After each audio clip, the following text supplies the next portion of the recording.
Selamun aleyküm. Bugün miladi 18 Şubat 2022, Hicri 17 Recep 1443 Cuma. Günün ayeti. Elçiye tebliğden başka yükümlülük yoktur. Allah açığa vurduklarınızı da, gizli tuttuklarınızı da bilir. Günün hadisi. Kıyamet gününde her vefasız için bir sancak olacak. Onunla tanınacak, bu filanın vefasızlığıdır denilecektir. Tarihten haberdar olmak için tarihte bugün neler yaşandı hep birlikte bakalım. 1405 Büyük Timur İmparatorluğu'nun kurucusu Timur öldü. 1856 Islahat Fermanı yayınlandı.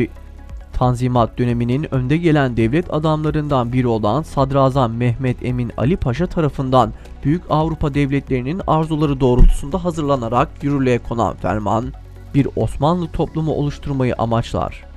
Irk, dil, din ve benzeri ayrımı yapmaksızın bir Osmanlı milleti oluşturmayı hedefler ve 19. yüzyılda devletin kötü gidişatını durdurmak amacıyla ortaya çıkan fikir akımlarından Osmanlıcılık kapsamındadır.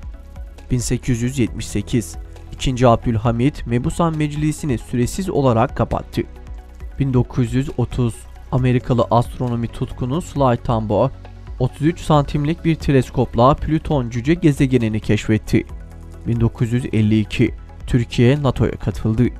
1957 Birleşmiş Milletler'de Kıbrıs görüşmelerine başlandı. 1965 Gambiya İngiltere'den bağımsızlığını kazandı.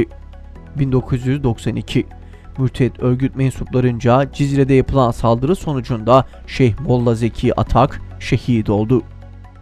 2017 İşgalci ABD'de tutuklu bulunan Mısır'daki Cemaat-i İslamiye'nin kurucusu Şeyh Ömer Abdurrahman şehit oldu. 2018 Peygamber sevdalıları tarafından Türkiye genelinde 75 il merkezinde gerçekleştirilen Umre ödüllü siyer sınavına 300.000 kişi katıldı.